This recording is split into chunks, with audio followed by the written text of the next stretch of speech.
Nawala ng bahay ang daang-daang residente ng ilang barangay sa Pandacan, Maynila nang sumiklab ang sunog kaninang umaga. Yan ang ulat ni Joshua Garcia. Hindi bababa sa 300 individual ang nawalan ng tahanan sa barangay 850 at 851 sa Pandacan, Maynila. Matapos lamunin ng apoy ang kanilang mga bahay kaninang pasado alas 5 ng umaga. Umakyat sa ika-4 na alarma ang sunog kaninang 6:57 a.m. habang idiniklara namang fire out alas 8:26 ng umaga. Mabilis na kumalat ang apoy dahil sa gawa ang mga magkakadikit na bahay sa light materials o kahoy. Ayon kay BFP Manila Fire Marshal Fire Superintendent Christine Kula, medyo nahirapan sila sa pag-apula ng apoy dahil sa maliliit ang eskinita papasok sa sunog at kinailangan din ng karagdagang supply ng tubig.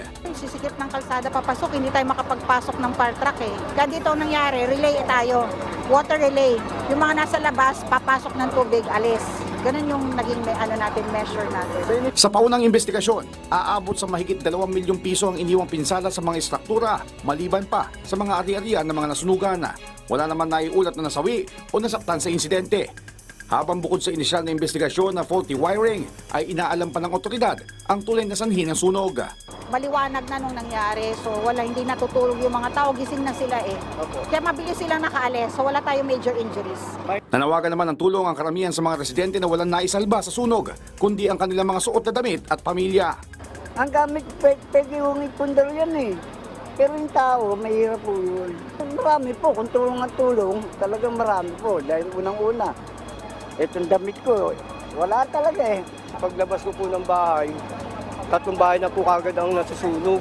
Sa ngayon, mga damit tsaka pagkain po ang ito po kailangan maiprovide po sa amin. Wala po, ito pong damit ko lang po, tsaka tsinelas, pati tsinelas po, wala po. Lahat po nasunog po yung mga gamit namin. Siyempre, una po pagkain, kasi marami kong bahay, wala tutulugan, kasi talagang wala dalos yung aming bahay.